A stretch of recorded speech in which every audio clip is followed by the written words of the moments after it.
Mana sejarah datangnya Syekh Ibrahim ke Sumpur Kudus? Ya.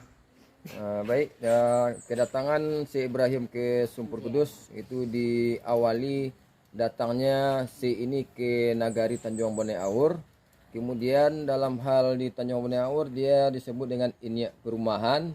Maka di situ dia melaksanakan pertanian sehingga di TBA atau Tanjung Bone Aur ada namanya itu lahan pertanian sawah 100 gantang beni.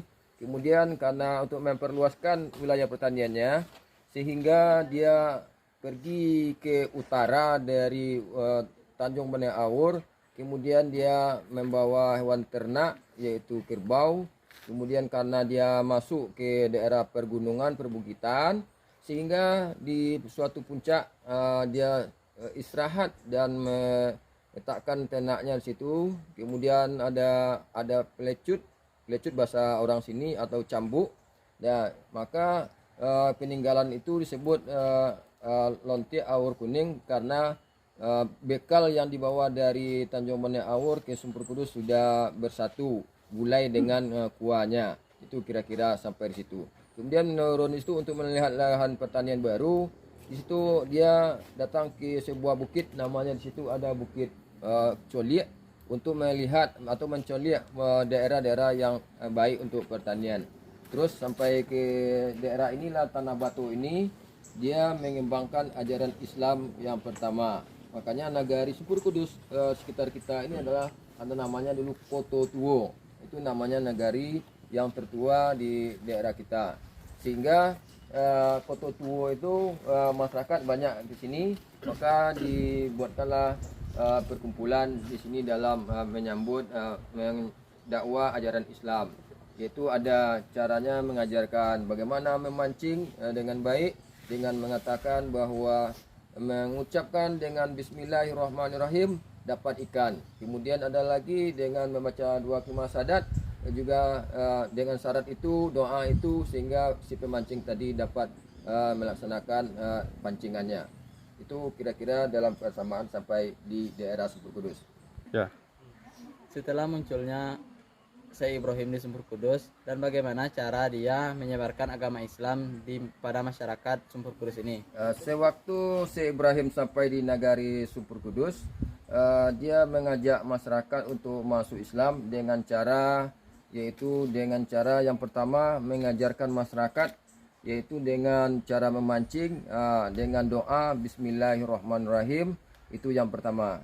Yang kedua mengajarkan kepada masyarakat Sumpur Kudus yang ada zaman itu yaitu menerangkan bahwa menani luka itu kalau hari ini nani lukanya perangkapnya dalam air. Kalau dulu dia di atas loteng itu dilarang karena itu merupakan yang haram. Kemudian setelah itu murid dibawakanlah sebuah pengajian ke surau-surau. Kemudian di surau itu disuruh membawa makanan kebiasaan masyarakat Sumpur Kudus waktu itu yaitu sambal atau sambal dari tikus dan babi. Kemudian ini Tanah Batu atau Syekh Ibrahim ini menyebutkan tidak diambil sambal-sambal yang itu, yang diambilnya cuma belalang dan ikan.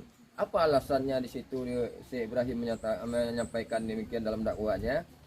Dia menyampaikan Islam itu dengan sederhana, yaitu kalau dimakan yang dibawa oleh yang tadi, yang haram tadi, dia akan sakit perutnya, bukan mengatakan dia halal atau haram dulu.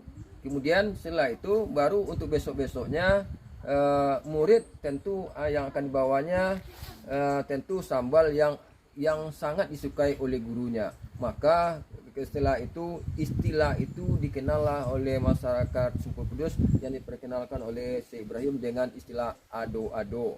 Kebiasaan masyarakat Sumpur Kudus sampai hari ini yaitu di musala mengaji, yaitu pada petang Kamis membawa nasi dan diistilahkan ado-ado. Terima kasih.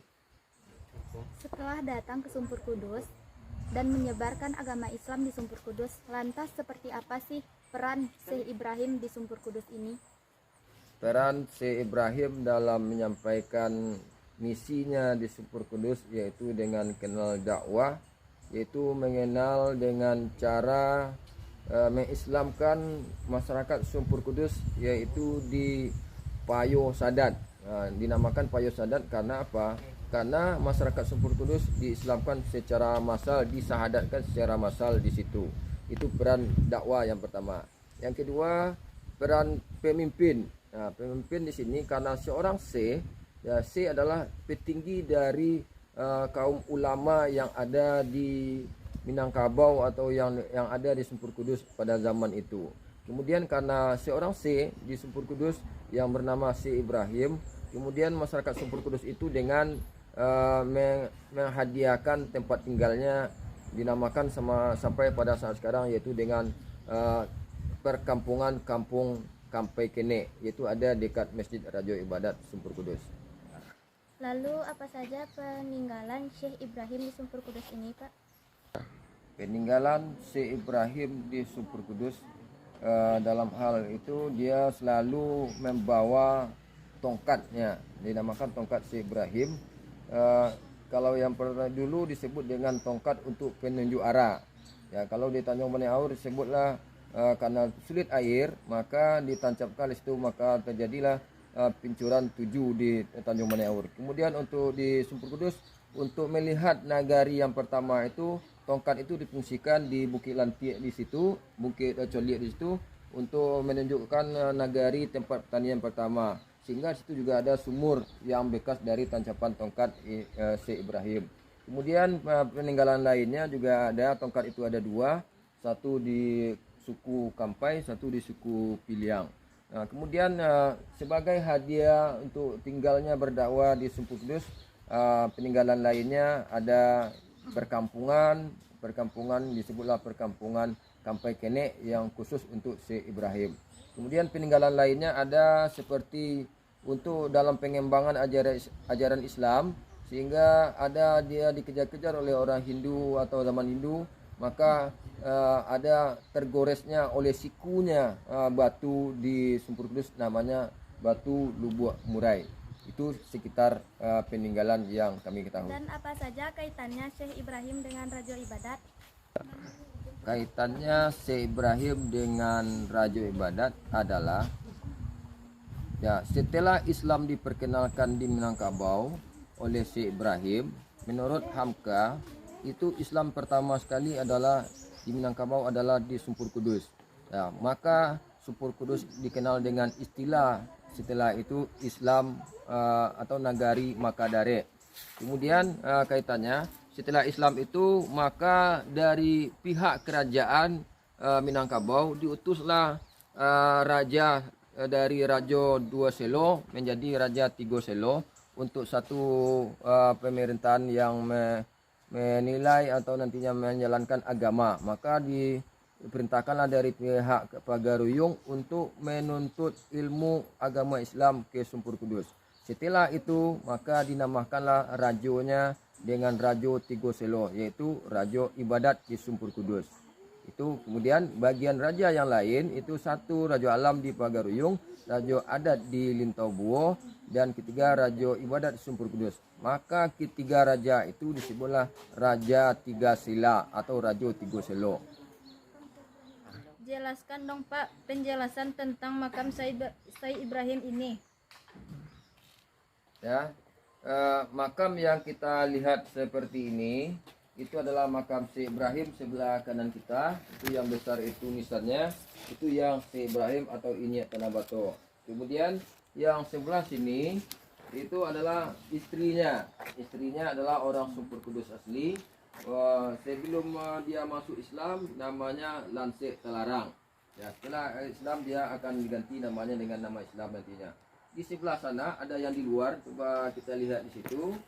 Adalah seorang makam dari yang orang Sumpur Kudus yang pertama kali menerima ajaran Islam. Waktu itu namanya Zaman. Maka setelah Islam dia diberi gelar oleh ini dengan gelar Khatib Aminullah. Maka gelar Khatib Aminullah sebagai gelar malin atau gelar agama ulama yang ada di Kenagarian Sumpur Kudus. Nah. Ya, ini kita lihat ini ya banyak nisan yang bertebaran yang tidak tersusun rapi lagi. Itu adalah bekas-bekas makam pengikut dari Syekh Ibrahim. Maka juga ikut dimakamkan di sekitar pekarangan dari Syekh Ibrahim atau Inyek Tanah Bato ini. Karena itu, karena sangat berharga, maka dia ikut beramanat untuk dimakamkan di sekitar makam Syekh Ibrahim. Ini seperti yang kita lihat, ini adalah peninggalan dari Syekh Ibrahim, yaitu dinamakan oleh masyarakat Sumpur Kudus, yaitu dengan batu bersurat atau batu basuye.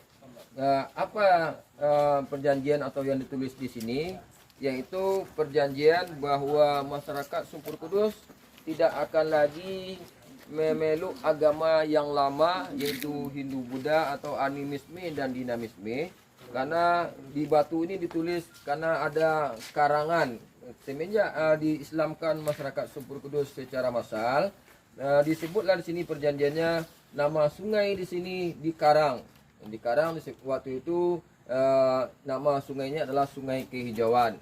Setelah dikarang maka nama sungai itu disebut Batang Karangan. Ya, maka dibuatlah dalam sini sehingga pada dulunya sejarah tempat ini adalah seperti tempat Hindu Buddha, yaitu tentang ada namanya biara. Ya, kalau biara itu seperti tempat yang agak ditinggikan dari perkampungan atau dari pemukiman, sehingga bentuk-bentuknya makam-makam kita juga ditinggikan dari lahan-lahan pertanian atau perkampungan dari masyarakat. Pesan untuk generasi sekarang tentang sejarah Syekh Ibrahim. Pesan untuk generasi sekarang dari ajaran Syekh Ibrahim, yaitu kita lebih bahagianya kita karena kita diperkenalkan dengan ajaran yang baik, yaitu ajaran Islam. Kalau tidak ada Syekh Ibrahim yang menyebarkan agama Islam ke daerah kita, mungkin apa agama yang kita anut pada saat sekarang. Untuk itu, marilah kami menghimbau kepada generasi muda, hargailah jasa-jasa pada Syekh Ibrahim dan kita jalankan dengan yang sebaik-baiknya. Kemudian dari pesan untuk peninggalan ini, marilah kita sama-sama melestarikan lingkungan situs-situs yang ada di Nagari Sumpur Kudus, terutama pada situs Syekh Ibrahim ini.